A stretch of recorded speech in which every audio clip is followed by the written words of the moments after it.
Az első szülésem az 2020-ban zajlott, 2020. szeptember 2-án. Ez úgy indult, hogy a terhesség az problémamentes volt teljesen. Egészen 40. hétig gondoltam, hogy majd csak beindul magától, de nem indult.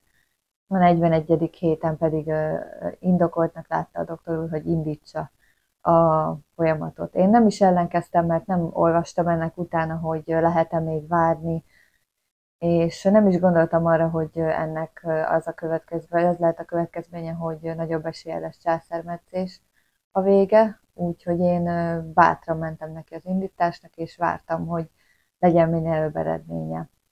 Egész nap fent volt a ballon, majd este esett le hajnalba, és akkor mentem a vizsgálóba, és ott mondták, hogy 2 órára nyitva vagyunk, menjünk a szülőszobára. Na mondom, ez nagyon jó. Akkor haladunk, és akkor hívhattam ja nem, itt még nem hívhattam a férjemet, akkor indultunk a szülőszobára.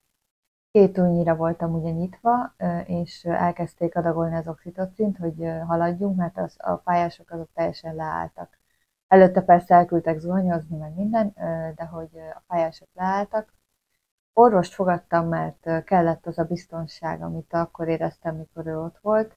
Viszont úgy érzem így utólag, hogy kicsit sietve voltam azáltal, hogy a fogadott orvosom ott volt, mert ő akkor volt ügyeletben, és akkor kellett szülni. Nem történt semmi, nem tágultam, jött az oxitocin, egyre jobban emelték a dózist, de nem tágultam, és olyan 6 óra körül indították az oxitocint reggel, és 10 óra körül már nagyon kifáradtam, nem ettem ugye semmit, mert mondták, hogy mi van, ha műtét a vége, ezért ne egyek semmit, illetve ne is nagyon igyak, csak vizet, ezért teljesen kiment belőlem minden erő. Az ágyon fekve próbáltam vajúdni, rajtam volt a CTG, nagyon nem is mozoghattam, amikor levették a CTG-t, akkor a labdán lehettem, de az se volt igazán jó, mert annyira erős fájásokat éreztem, szinte a semmiből jöttek, és szinte a semmiből lettek olyan fájásaim, amiktől így a falat kapartam, de nagyon durván, és nem értettem, hogy hogy lehet ilyen fájdalmakat egyáltalán érezni, vagy átélni, ugye ez az oxitocin miatt volt valószínűleg.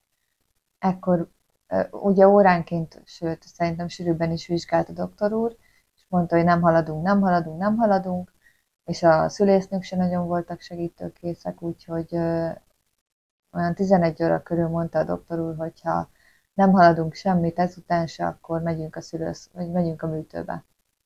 És akkor császármetszés. Na, mondom, szuper, akkor legalább túl leszünk rajta. Ott úgy voltam vele, hogy most már mindegy, csak ennek a szenvedésnek legyen vége, mert iszonyatos fájdalmaim voltak, és tényleg nem haladtunk semmit sehová. Tehát a 2 ujj, úgy tudom, hogy 4 cm, afölé nem hajol, nem tudtunk menni. Itt előkészítettek szépen, és a saját lábamon átvonultam a műtőbe.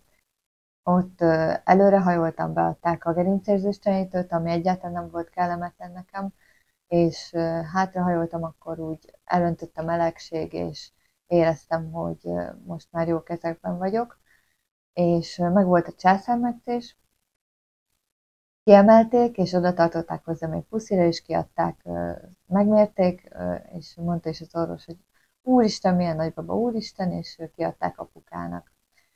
Csak hogy ezután a császármetszésben nekem komplikáció lépett fel, a méhem nem kezdett el összehúzódni magától, és elkezdtem nagyon vérezni, és ez eltartott egy ideig, mire meg tudták oldani, hogy gondolom oxitocint kaptam még, vagy valamit az infúzióba, mire összehúzódott úgy a méhem, hogy rendben legyek.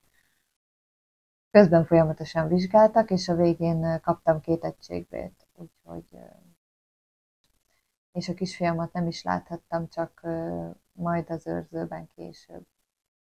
A férjemmel még itt beszélgethettem, őtől elvitték a babát a csecsemősök, és így telt még 1-2 óra, és utána ő is otthagyott, és egyedül voltam, majd az őrzőben is egyedül kellett lenni. Ezután 2020 után, 2023-ban gondoltuk úgy, hogy újra megpróbálkozunk a kisbaba projekttel, és szeretnénk istesót, és sikerült is elsőre, csak az volt a gond, hogy 6 hetesen vettük észre, hogy valami nem stimmel, és kiderült, hogy méhen kívüli terhességről van szó. Ugyanis én csináltam teszteket, már ahogy kimaradt a menstruáció, de mind negatív lett. Gondoltam, akkor csak késik, és 6 hetes volt már a magzata a petevezetékemben, amikor kiderült, hogy ez egy méhen kívüli terhesség, és azonnal el kell távolítani mind a petevezetéket, mind a magzatot. Vagy hát embriót, akkor még csak.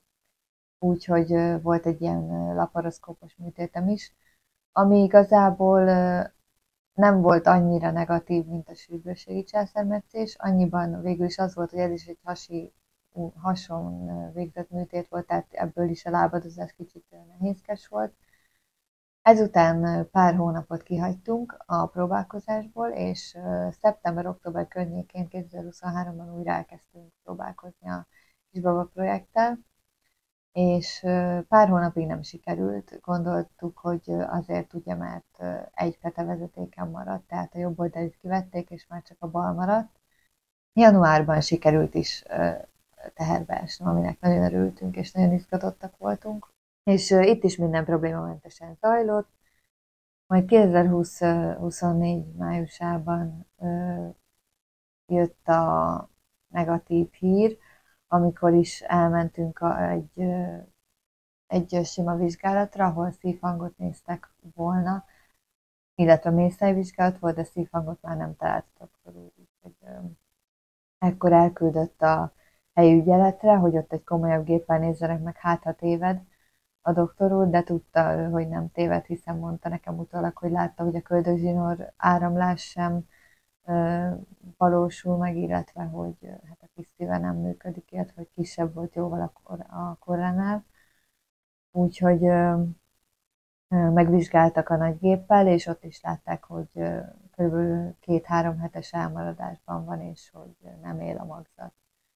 Akkor mondták, hogy másnap kellene befeküdnöm a kórházba, és a kórházban majd mindent elmondanak. Úgyhogy menjek haza nyugodtan, ez az egy nap már nem osztam szoros semmin, pakoljak össze, és másnap jöjjek vissza. Szörnyű volt ez az 1-2 nap, főleg előtte is, meg aztán utána a kórházban. Másnap reggel 7-re mentünk vissza a kórházba, itt felvették az adataimat, és kaptam egy nyugtatót, hogyha akarom, vegyem be, és elküldtek a szobára pihenni. Majd egész délutánig nem történt semmi, délután pedig kaptam egy ballont, illetve oxitocin. Ekkor még nagyon nem történt semmi, utána megvizsgáltak, ők is látták, hogy nem történt semmi. Nyilván a szervezetem 18 hetes terhesen nem készült fel arra, hogy megszüljön. Igen, ezt még nem említettem, 18 hetes 18. hétben voltam, a baba méretei alapján pedig 16 hetes volt, úgyhogy már 2 hete nem élt sajnos.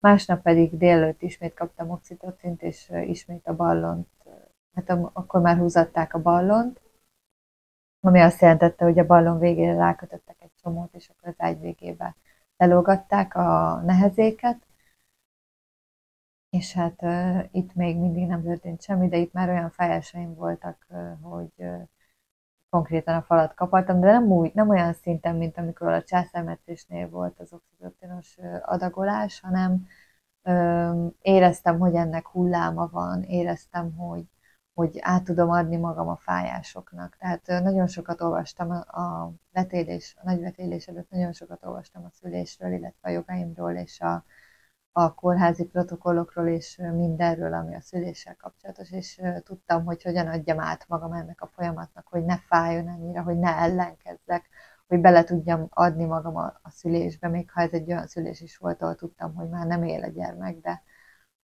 tudtam, hogy ezen úgy tudok túljutni, hogyha belemegyek ebbe, és átadom magam neki, és én is teljes testemmel részt veszek a szülés folyamatában. Úgyhogy amikor nem kellett feküdnöm, akkor sétálgattam oxitocinnal a kezembe, vagy amikor kötötték az oxitocint, akkor is még sétálgattam, forró fürdőt verettem a hasamra, hogy haladjunk, és legyen valami ebből a folyamatból. És akkor ugye szerdán feküdtem be, pénteken reggel pedig megvizsgáltak, és akkor mondták, hogy nagyon jól haladunk. Ekkor újra kaptam oxitocint, meg a ballont húzatták, és kb. Egy 10-20 perc alatt ki is esett a ballon, utána egy 10-20 perc alatt meg is született.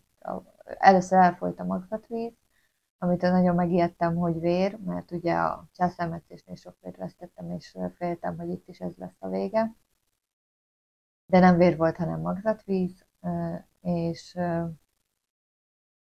ezután pedig 10-20 perccel meg is született a baba. Mondták nekem ott a kórteremben, hogy ugye egyedül voltam egy kórteremben, és bejött a szülésznő, hogyha hívtam, és annyit mondott, hogy ha azt érzem, hogy nyomnom kell, akkor nyomjak rá egy kicsit, és ha megvan, akkor csengessek. Úgyhogy teljesen egyedül kellett ezt végigcsinálni egy kórteremben, úgyhogy halott volt a kisbaba, úgyhogy ezt nem kívánom senkinek, de igyekszem ezt feldolgozni, és azért is mesélek róla, hogyha valaki így jár, akkor tudja, hogy mire számítson. Úgyhogy megszületett a baba, utána pedig mondták, hogy akkor visznek a műtőbe egy ilyen kaparásra, hogy a bennmaradt mészöveteket is eltávolítsák, és nem maradjon semmi hátra. És akkor el is vittek, kb. 10 percen belül a műtőbe. Itt egy felszínes altatás volt, egy felszíni altatás volt csak, ami nem volt olyan durva, mint a mély altatás, sőt, nem is éreztem egyáltalán megterhelőnek, és mikor abból felébredtem, akkor pedig írtam is a férjemnek, hogy most már jobban vagyok, és túl vagyunk rajta, és minden oké. Hát minden oké. Szóval, hogy túl vagyunk ezen is. És akkor aznap este már haza is engedtek a kórházból. Ami a lelki részét illeti, igazából én nem kaptam semmiféle segítséget a kórházban arra, hogy ezt feldolgozzam. Sajnos. Én ugye járok pszichiáterhez, szóval én tudtam vele is beszélni erről, illetve én szedek gyógyszereket, és azok is segítettek abban, hogy feldolgozzuk ezt a veszteséget.